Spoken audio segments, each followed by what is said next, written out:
The Fantastic Horror of the Cat in the Bag by Dorothy Sayers. The Great North Road wound away like a flat steel-grey ribbon. Up it, with the sun and wind behind them, two black specks moved swiftly. To the yokel in charge of the hay wagon, they were only two of they dratted motorcyclists, as they barked and zoomed past him in rapid succession. A little farther on, a family man, driving delicately with a two-seater sidecar, grinned as the sharp rattle of the OHV Norton was succeeded by the feline shriek of an angry Scot-flying squirrel. He too, in bachelor days, had taken a side in that perennial feud. He sighed regretfully as he watched the racing machines dwindle away northwards. At that abominable and unexpected S-bend across the bridge above Hatfield, the Norton man, in the pride of his heart, turned to wave a defiant hand at his pursuer. In that second, the enormous bulk of a loaded charabanc loomed down upon him from the bridgehead. He wrenched himself away from it in a fierce wobble, and the Scot, cornering melodramatically, with left and right footrests alternately skimming the tarmac, gained a few triumphant yards. The Norton leapt forward with wide-open throttle. A party of children, seized with sudden panic, rushed helter-skelter across the road. The Scot lurched through them in drunken swerves. The road was clear, and the chase settled down once more. It is not known why motorists who sing the joys of the open road spend so much petrol every weekend grinding their way to Southend and Brighton and Margate in the stench of each other's exhausts, one hand on the horn and one foot on the brake, their eyes starting from their orbits in the nerve-wracking search for cops, corners, blind turnings, and crossroad suicides. They ride in a baffled fury, hating each other. They arrive with shattered nerves and fight for parking places. They return blinded by the headlights of fresh arrivals, whom they hate even worse than they hate each other. And all the time the Great North Road winds away like a long, flat, steel-grey ribbon, a surface like a racetrack without traps, without hedges, without side roads, and without traffic. True, it leads to nowhere in particular, but after all, one pub is very much like another. The tarmac reeled away, mile after mile. The sharp turn to the right at Baldock, the involute intricacies of Biggleswade, with its multiplication of signposts, gave temporary check, but brought the pursuer no nearer. Through Tempsford at full speed, with blowing horn and exhaust then, screaming like a hurricane past the RSC post where the road forks in from Bedford. The Norton rider again glanced back. The Scot rider again sounded his horn ferociously. Flat as a chessboard, Dyke and Field revolved about the horizon. The constable at Eton-Socon was by no means an anti-motor fiend. In fact, he had just alighted from his push-bike to pass the time of day with the AA man on point duty at the crossroads. But he was just and God-fearing. The sight of two maniacs careering at 70 miles an hour into his protectorate was more than he could be expected to countenance, the more that the local magistrate happened to be passing at that very moment in a pony trap. He advanced to the middle of the road, spreading his arms in a majestic manner. The Norton rider looked, saw the road beyond complicated by the pony trap and a traction engine, and resigned himself to the inevitable. He flung the throttle lever back, stamped on his squealing brakes, and skidded to a standstill.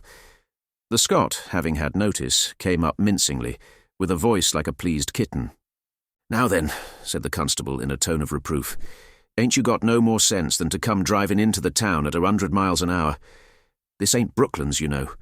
I never see anything like it. I have to take your names and numbers, if you please.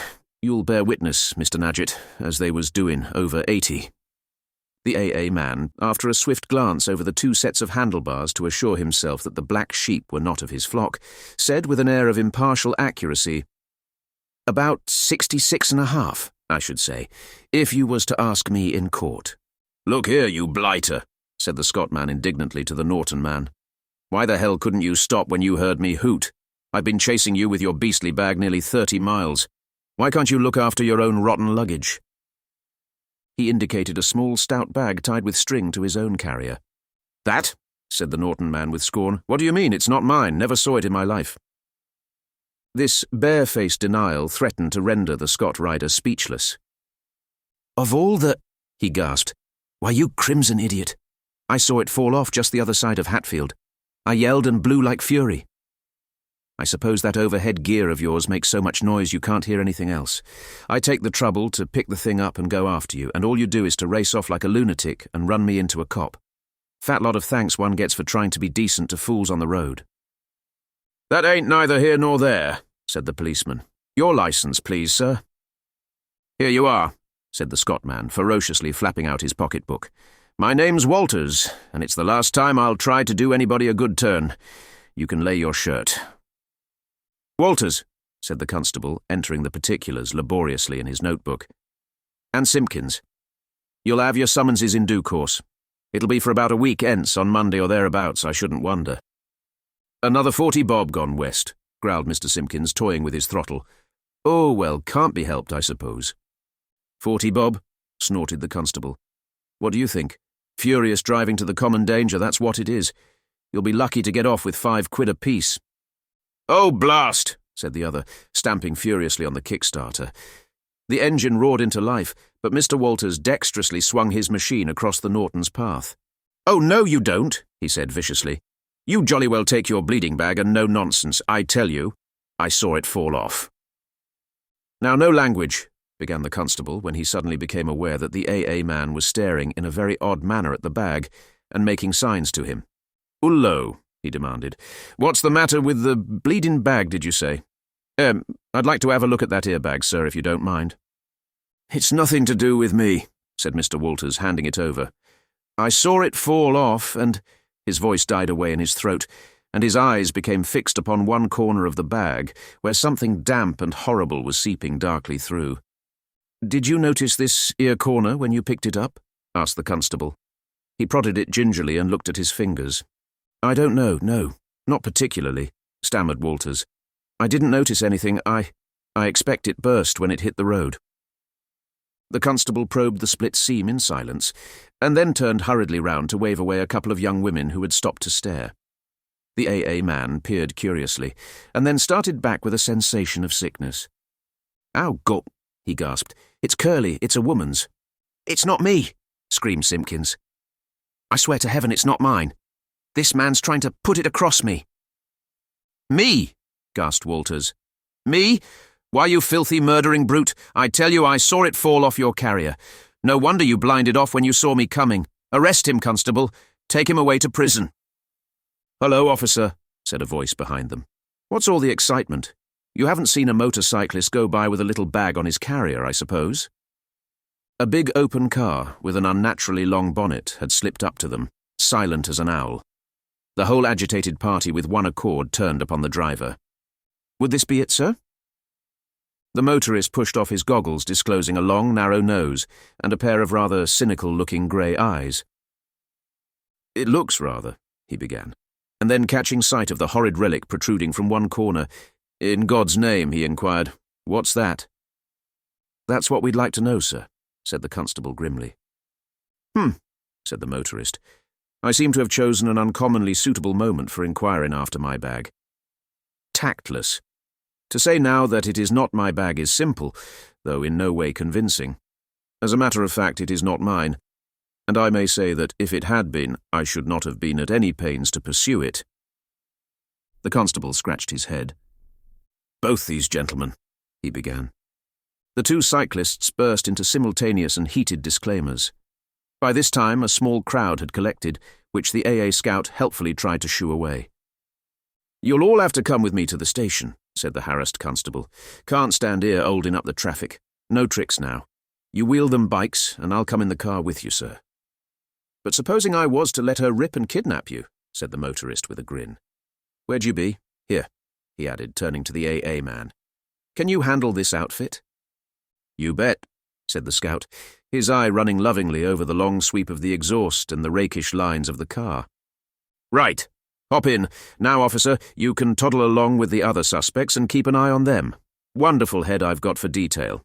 By the way, that foot brake's on the fierce side. Don't bully it, or you'll surprise yourself." The lock of the bag was forced at the police station in the midst of an excitement unparalleled in the calm annals of Eton Sokun, and the dreadful contents laid reverently upon a table. Beyond a quantity of cheesecloth in which they had been wrapped, there was nothing to supply any clue to the mystery. "Now," said the superintendent, "what do you gentlemen know about this?" "Nothing whatever," said Mr. Simpkins, with a ghastly countenance, "except that this man tried to palm it off on me." "I saw it fall off this man's carrier just the other side of Hatfield," repeated Mr. Walters firmly, "and I rode after him for 30 miles trying to stop him. That's all I know about it, and I wish to God I'd never touched the beastly thing." "Nor do I know anything about it personally," said the car owner, "but I fancy I know what it is." "What's that?" asked the superintendent sharply. "I rather imagine it's the head of the Finsbury Park murderer, though, mind you, that's only a guess." "That's just what I've been thinking myself," agreed the superintendent, glancing at a daily paper which lay on his desk, its headlines lurid with the details of that very horrid crime. "And if so, you are to be congratulated, Constable, on a very important capture." "Thank you, sir," said the gratified officer, saluting. "Now, I'd better take all your statements," said the superintendent. No. I'll hear the constable first. Yes, Briggs?" The constable, the AA man, and the 2 motorcyclists having given their versions of the story, the superintendent turned to the motorist. "And what have you got to say about it?" he inquired. "First of all, your name and address." The other produced a card which the superintendent copied out and returned to him respectfully. "A bag of mine, containing some valuable jewellery, was stolen from my car yesterday in Piccadilly," began the motorist. "It is very much like this, but has a cipher lock. I made inquiries through Scotland Yard, and was informed today that a bag of precisely similar appearance had been cloak-roomed yesterday afternoon at Paddington Main Line. I hurried round there, and was told by the clerk that just before the police warning came through, the bag had been claimed by a man in motorcycling kit. A porter said he saw the man leave the station, and a loiterer observed him riding off on a motor bicycle. That was about an hour before. It seemed pretty hopeless, as, of course, nobody had noticed even the make of the bike, let alone the number. Fortunately, however, there was a smart little girl. The smart little girl had been dawdling round outside the station, and had heard a motorcyclist ask a taxi driver the quickest route to Finchley. I left the police hunting for the taxi driver and started off, and in Finchley I found an intelligent Boy Scout. He had seen a motorcyclist with a bag on the carrier, and had waved and shouted to him that the strap was loose. The cyclist had got off and tightened the strap, and gone straight on up the road towards Chipping Barnet. The boy hadn't been near enough to identify the machine. The only thing he knew for certain was that it wasn't a Douglas, his brother, having one of that sort. At Barnet, I got an odd little story of a man in a motorcoat who had staggered into a pub with a ghastly white face and drunk 2 double brandies, and gone out and ridden off furiously. Number? Of course not, the barmaid told me. She didn't notice the number. After that, it was a tale of furious driving all along the road. After Hatfield, I got the story of a road race. And here we are. "It seems to me, my lord," said the superintendent, "that the furious driving can't have been all on one side." "I admit it," said the other, "though I do plead in extenuation that I spared the women and children and hit up the miles in the wide open spaces. The point at the moment is—" "Well, my lord," said the superintendent, "I've got your story, and if it's all right, it can be verified by inquiry at Paddington and Finchley and so on. Now, as for these 2 gentlemen—" "It's perfectly obvious," broke in Mr. Walters. "The bag dropped off this man's carrier, and when he saw me coming after him with it, he thought it was a good opportunity to saddle me with the cursed thing. Nothing could be clearer." "It's a lie," said Mr. Simpkins. "Here's this fellow has got hold of the bag. I don't say how, but I can guess. And he has the bright idea of shoving the blame on me. It's easy enough to say a thing's fallen off a man's carrier. Where's the proof? Where's the strap? If his story's true, you'd find the broken strap on my bus. The bag was on his machine, tied on tight." "Yes, with string," retorted the other. "If I'd gone and murdered someone and run off with their head, do you think I'd be such an ass as to tie it on with a bit of tuppenny twine? The strap's worked loose and fallen off on the road somewhere. That's what's happened to that." "Well, look here," said the man addressed as "my lord. "I've got an idea for what it's worth. Suppose, superintendent, you turn out as many of your men as you think adequate to keep an eye on 3 desperate criminals, and we all tool down to Hatfield together. I can take 2 in my bus at a pinch, and no doubt you have a police car. If this thing did fall off the carrier, somebody beside Mr. Walters may have seen it fall." "They didn't," said Mr. Simpkins. "There wasn't a soul," said Mr. Walters. "But how do you know there wasn't, eh? I thought you didn't know anything about it." "I mean, it didn't fall off, so nobody could have seen it," gasped the other. "Well, my lord," said the superintendent, I'm inclined to accept your suggestion, as it gives us a chance of inquiring into your story at the same time.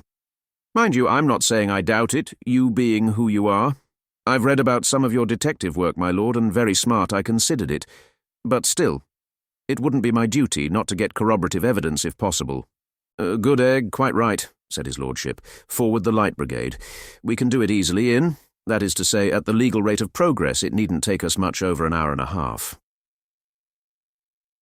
About 3/4 of an hour later, the racing car and the police car loped quietly side by side into Hatfield. Henceforward, the four-seater, in which Walters and Simpkins sat glaring at each other, took the lead, and presently Walters waved his hand and both cars came to a stop. "It was just about here, as near as I can remember, that it fell off," he said. "Of course, there's no trace of it now." "You're quite sure as there wasn't a strap fell off with it?" suggested the superintendent. "Because, you see, there must have been something holding it on." "Of course there wasn't a strap," said Simpkins, white with passion. "You haven't any business to ask him leading questions like that." "Wait a minute," said Walters slowly. "No, there was no strap. But I've got a sort of recollection of seeing something on the road about 1/4 of a mile farther up." "It's a lie!" screamed Simpkins. "He's inventing it." "Just about where we passed that man with the sidecar a minute or two ago," said his lordship. "I told you we ought to have stopped and asked him if we could help him, Superintendent. Courtesy of the road, you know, and all that." "He couldn't have told us anything," said the superintendent. "He'd probably only just stopped." "I'm not so sure," said the other. "Didn't you notice what he was doing? Oh, dear, dear. Where were your eyes? Hello, here he comes." He sprang out into the road and waved to the rider, who, seeing 4 policemen, thought it better to pull up. "Excuse me," said his lordship. "Thought we'd just like to stop you and ask if you were all right and all that sort of thing, you know. Wanted to stop in passing, throttle jammed open, couldn't shut the confounded thing. Little trouble, what?" "Oh, yes, perfectly all right, thanks, except that I would be glad if you could spare a gallon of petrol. Tank came adrift. Beastly nuisance. Had a bit of a struggle. Happily, Providence placed a broken strap in my way and I've fixed it. Split a bit, though, where that bolt came off. Lucky not to have an explosion, but there's a special cherub for motorcyclists." "Strap, eh?" said the superintendent. "Afraid I'll have to trouble you to let me have a look at that." "What?" said the other. "And just as I've got the damned thing fixed. What the—" "All right, dear, all right," to his passenger. "Is it something serious, officer?" "Afraid so, sir. Sorry to trouble you." "Hi!" yelled one of the policemen, neatly fielding Mr. Simpkins as he was taking a dive over the back of the car. "No use doing that. You're for it, my lad." "No doubt about it," said the superintendent triumphantly, snatching at the strap which the sidecar rider held out to him. "Here's his name on it, J. Simpkins, written on in ink as large as life. Very much obliged to you, sir, I'm sure. You've helped us effect a very important capture." "No, who is it?" cried the girl in the sidecar. "How frightfully thrilling! Is it murder?" "Look in your paper tomorrow, miss," said the superintendent, "and you may see something. Here, Briggs, better put the handcuffs on him." "And how about my tank?" said the man mournfully. "It's all right for you to get excited, Babs, but you'll have to get out and help push." "Oh, no," said his lordship. "Here's a strap, a much nicer strap, a really superior strap, and petrol, and a pocket flask. Everything a young man ought to know. And when you're in town, mind you both look me up. Lord Peter Wimsey, 110A Piccadilly. Delighted to see you any time. Chin chin." Cheerio," said the other, wiping his lips and much mollified. "Only too charmed to be of use. Remember it in my favour, officer, next time you catch me speeding." "Very fortunate we spotted him," said the superintendent complacently, as they continued their way into Hatfield. "Quite providential, as you might say." "I'll come across with it," said the wretched Simpkins, sitting handcuffed in the Hatfield police station. "I swear to God I know nothing whatever about it. About the murder, I mean. There's a man I know who has a jewellery business in Birmingham. I don't know him very well. In fact, I only met him at Southend last Easter, and we got pally. His name's Owen, Thomas Owen. He wrote me yesterday and said he'd accidentally left a bag in the cloakroom at Paddington, and asked if I'd take it out. He enclosed the ticket, and bring it up next time I came that way. I'm in transport service, you see. You've got my card, and I'm always up and down the country. As it happened, I was just going up in that direction with this Norton, so I fetched the thing out at lunchtime and started off with it. I didn't notice the date on the cloakroom ticket. I know there wasn't anything to pay on it, so it can't have been there long. Well, it all went just as you said, up to Finchley, and there that boy told me my strap was loose, and I went to tighten it up. And then I noticed that the corner of the bag was split, and it was damp. And, well, I saw what you saw. That sort of turned me over, and I lost my head. The only thing I could think of was to get rid of it, quick. I remembered there were a lot of lonely stretches on the Great North Road, so I cut the strap nearly through. That was when I stopped for that drink at Barnet. And then, when I thought there wasn't anybody in sight, I just reached back and gave it a tug, and it went, strap and all. I hadn't put it through the slots. It fell off just like a great weight, dropping off my mind. I suppose Walters must just have come round into sight as it fell. I had to slow down a mile or two farther on for some sheep going into a field, and then I heard him hooting at me, and oh my God! He groaned and buried his head in his hands. "I see," said the Eton-Socon superintendent. "Well, that's your statement. Now, about this Thomas Owen." "Oh," cried Lord Peter Wimsey, "never mind Thomas Owen. He's not the man you want. You can't suppose that a bloke who'd committed a murder would want a fellow tailing after him to Birmingham with the head. It stands to reason that was intended to stay in Paddington Cloakroom till the ingenious perpetrator had skipped, or till it was unrecognisable, or both.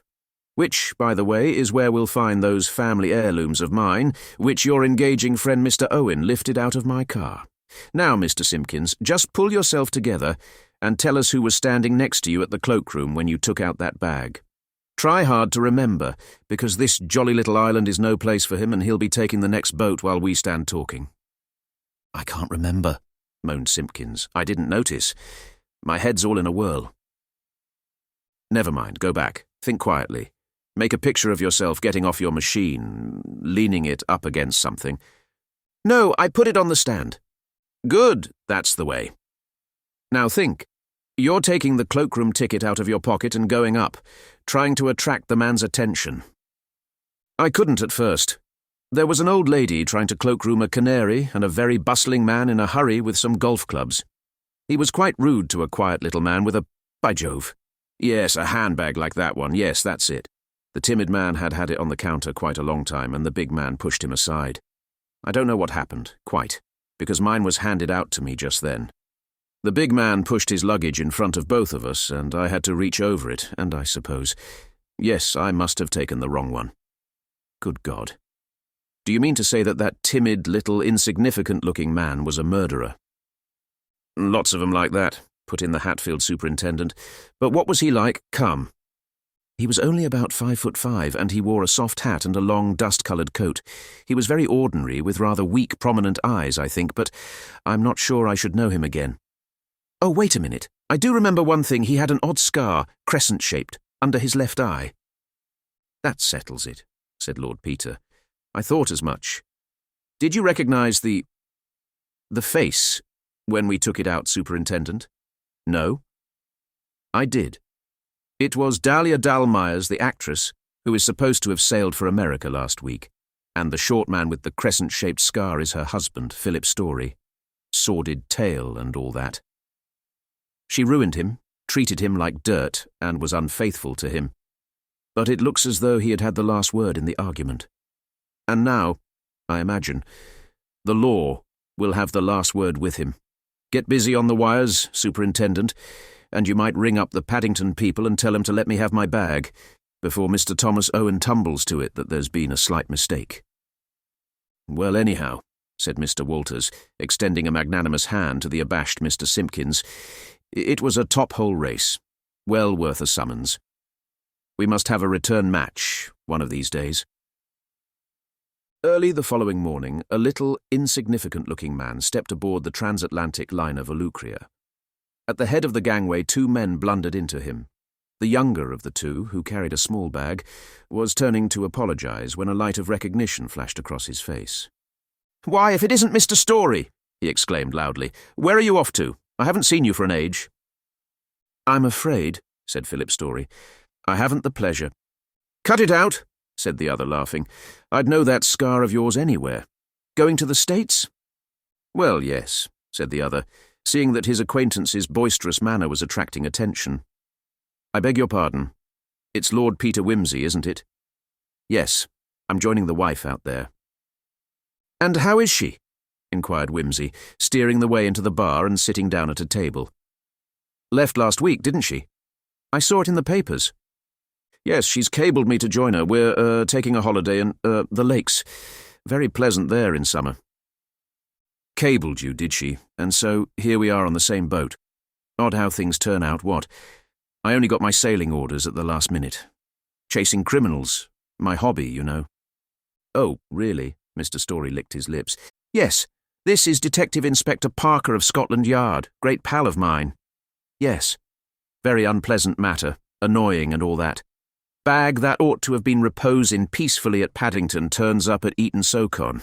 No business there, what? He smacked the bag on the table so violently that the lock sprang open. Storey leapt to his feet with a shriek, flinging his arms across the opening of the bag as though to hide its contents. How did you get that? He screamed. Eton-so-Con, I never... It's mine, said Wimsey quietly, as the wretched man sank back, realizing that he had betrayed himself. Some jewellery of my mother's. What did you think it was? Detective Parker touched his charge gently on the shoulder. You needn't answer that, he said. I arrest you, Philip Storey, for the murder of your wife. Anything that you say may be used against you.